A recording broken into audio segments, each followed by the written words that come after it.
Hello students, welcome to the channel Nasir Shaikh. शायद ये YouTube पर पहला वीडियो है जो 9th स्टैंडर्ड महाराष्ट्र बोर्ड के सेमेस्टर की प्रिपरेशन के लिए बात करने वाला है। मैं यहाँ पर जो पॉइंट्स आपको बताने वाला हूँ ये मेरे पिछले 9 साल के 9th स्टैंडर्ड को पढ़ाने के एक्सपीरियंस से आए हैं। तो एक एक पॉइंट को ध्यान से सुनिएगा और उसको प्रैक्टिस करने की कोशिश करिए ताकि आपके सेमेस्टर में मार्क्स मैक्सिमाइज हो जाए। हाल फिलहाल में आपके 10 दिन में सेमेस्टर के एग्ज़ाम होंगे। अराउंड 10 या 11 अक्टूबर से आपके सेमेस्टर के एग्ज़ाम शुरू होने वाले हैं। तो कई बच्चे जिनकी प्रिपरेशन ट्रैक पर होगी और काफ़ी सारे बच्चे 9th में होते हैं जिसमें सिलेबस इतना बड़ा हो जाता है कि बच्चों को समझ नहीं आता कि कहाँ से पढ़े और कहाँ से छोड़ दें सिलेबस को। तो एक प्रॉपर स्ट्रक्चर दे रहा हूँ उन बच्चों के लिए जो काफ़ी ज़्यादा कन्फ्यूज़ हैं सेमेस्टर को लेके कि इसको अप्रोच कैसे किया जाए। तो सबसे पहली बात जो है, आप ये देखें कि आपका वीक सब्जेक्ट क्या है। मेजॉरिटी बच्चों का 9th में 2 सब्जेक्ट्स होते हैं वीक। एक होता है ज्योमेट्री और दूसरा उनका एक लैंग्वेज में से होता है।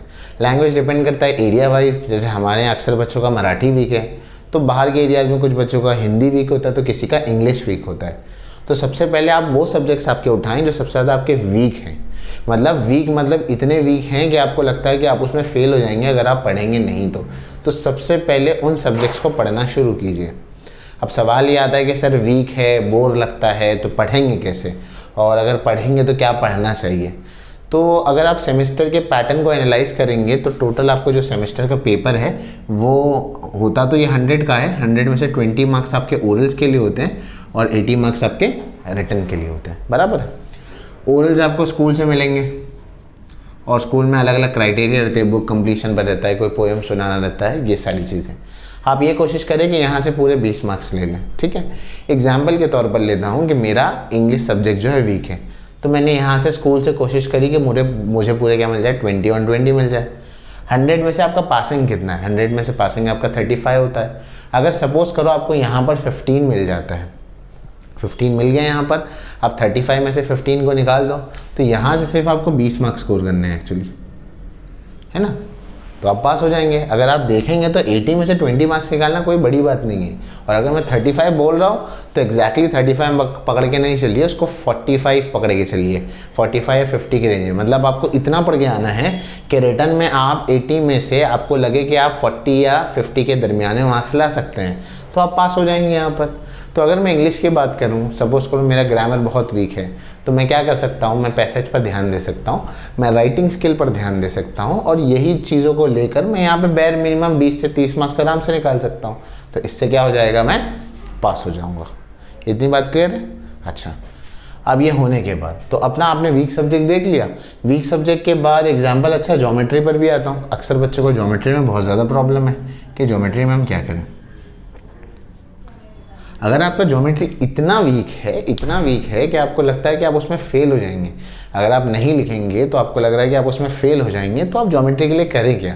ज्योमेट्री के लिए आप वैसे प्रॉब्लम्स करें जो छोटे हैं लेंथ में, बहुत ज़्यादा बड़े प्रॉब्लम ना करें, जिसमें डायरेक्ट आंसर निकाला जा सकता है, वो प्रॉब्लम देखें।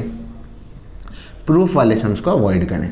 अगर आपको नहीं समझ में आ रहा तो आप प्रूफ वाले सम्स को छोड़ सकते हैं, बराबर।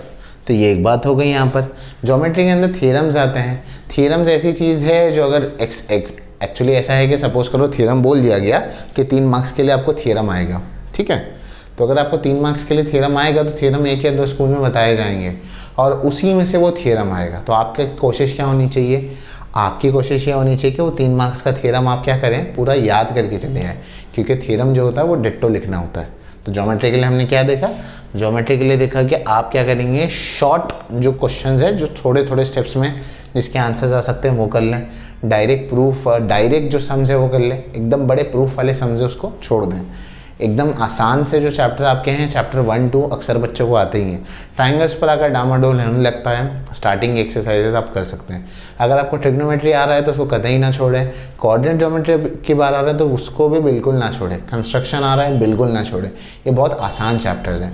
क्वाड्रिलेटरल्स अगर आ रहा है आपको तो फिर उसके अंदर आप थोड़े एडजस्टमेंट कर सकते हैं और उसके हिसाब से पढ़ सकते हैं। अगर किसी को पूछना है कि क्वाड्रिलेटरल में से क्या पढ़ें और क्या छोड़ें, तो कॉमेंट सेक्शन में मैंशन करो, तो मैं उसमें बताऊँगा आपको। तो ये बात हो गई ज्योमेट्री के लिए। अब इसके अलावा कंबाइंड पासिंग रूल के बारे में बात कर लेते हैं। थोड़ा सा दिमाग लगाते हैं। ये उन बच्चों के लिए हैं जिनकी अभी तैयारी पूरी नहीं हुई है। अगर आप ध्यान से देखेंगे तो साइंस जो है साइंस 1 और 2 है, ठीक है। मैथ्स जो है मैथ्स 1 और 2 है। साइंस 1 जो है आपके लिए बेसिकली 40 मार्क्स का है, साइंस 2 जो है आपके लिए 40 मार्क्स का, मैथ्स 1 आपके लिए 40 मार्क्स का है, मैथ्स 2 आपके लिए क्या है 40 मार्क्स का है। अब आपको जब पास होना है तो ये ध्यान रखें कि ये टोटल, जैसे कि साइंस 1 साइंस 2 80 हो गया और 20 यानी कि 10 उनके ओरल हो गए, तो टोटल मिलाकर 100 हो रहा है। और इस 100 में से आपको कितना लाना है, इस 100 में से आपको लाने हैं 35 मार्क्स लाने हैं, बराबर है। तो थोड़ा सा दिमाग लगाइए। एग्जाम्पल के तौर पर ये देखिए, सपोज करिए कि आपको मैथ्स 1 में 40 मार्क्स का पेपर है या साइंस 1 का आपको 40 मार्क्स का पेपर है। आप सिर्फ साइंस 1 पढ़ के गए, साइंस 2 आपने याद नहीं किया एग्जाम्पल के तौर पर, तभी भी आप 40 + 10 कितना होगा 50 में से भी आप 35 लेकर आ गए, तभी भी पास हो गए। यानी कि अगर आपने साइंस 2 का पेपर दिया भी नहीं, मतलब एग्जाम्पल दे रहा हूँ, देना तो है पेपर, एक एग्जाम्पल दे रहा हूँ आपको, कंपैरेटिवली साइंस 1 और 2 में साइंस 2 ज़्यादा ईजी है 9th में याद करने के लिए।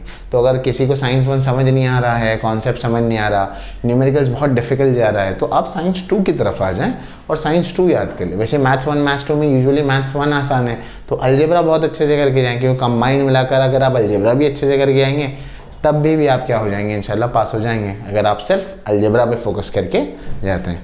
तो मार्क्स डिस्ट्रीब्यूशन तो समझ में आया होगा।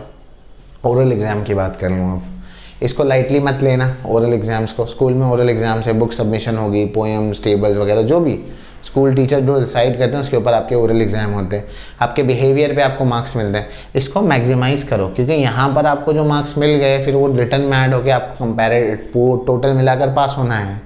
तो ओरल एग्ज़ाम को ख़राब मत करना, वरना पास होने में दिक्कत हो जाएगी, ठीक है।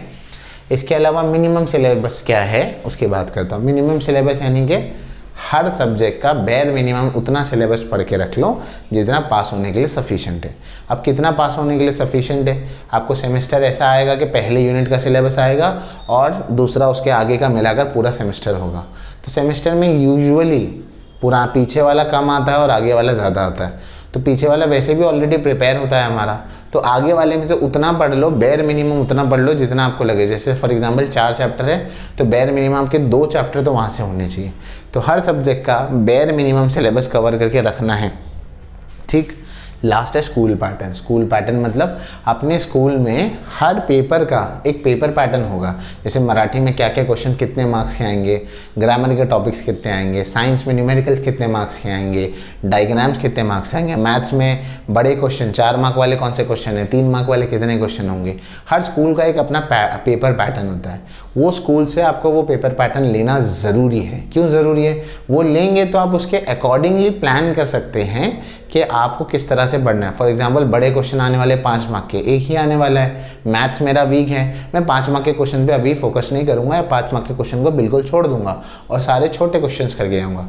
साइंस के न्यूमेरिकल एग्जाम्पल के तौर पर सिर्फ 2 मार्क्स के लिए आने वाले हैं, तो मेरा अगर न्यूमेरिकल्स वीक है तो मैं फिलहाल के लिए न्यूमेरिकल्स नहीं करूँगा। ग्रामर 8 मार्क के लिए आने वाला है और 10 टॉपिक दिए हुए, तो मैं 8 मार्क के लिए 10 टॉपिक क्यों पढ़ूंगा, तो उसको मैं साइड में रख सकता हूँ। तो एक पेपर पैटर्न रहेगा तो एक अंदाज़ा रहता है हमको कि हमें क्या पढ़ना है और क्या नहीं पढ़ना। एंड लास्टली वेरी इंपॉर्टेंट, बच्चे अवॉइड करते हैं टेस्ट। चाहे स्कूल में टेस्ट हो रहा हो या आपके कोचिंग इंस्टीट्यूट में टेस्ट हो रहा हो, टेस्ट हमेशा दीजिए। क्यों? टेस्ट देने से पहली बात तो ये मालूम पड़ेगी कि आपकी प्रिपरेशन कहाँ तक पहुँची है। दूसरा ये पता लगता है कि टेस्ट रहता है तो एक प्रेशर रहता है और उस प्रेशर के अंडर जो है हम टॉपिक को प्रिपेयर कर लेते हैं। होप सो सारी बातें क्लियर होगी। वीडियो अच्छा लगा तो लाइक कीजिए, चैनल को सब्सक्राइब कीजिए और बाकी 9th के बच्चों के साथ शेयर कीजिए। Thank you.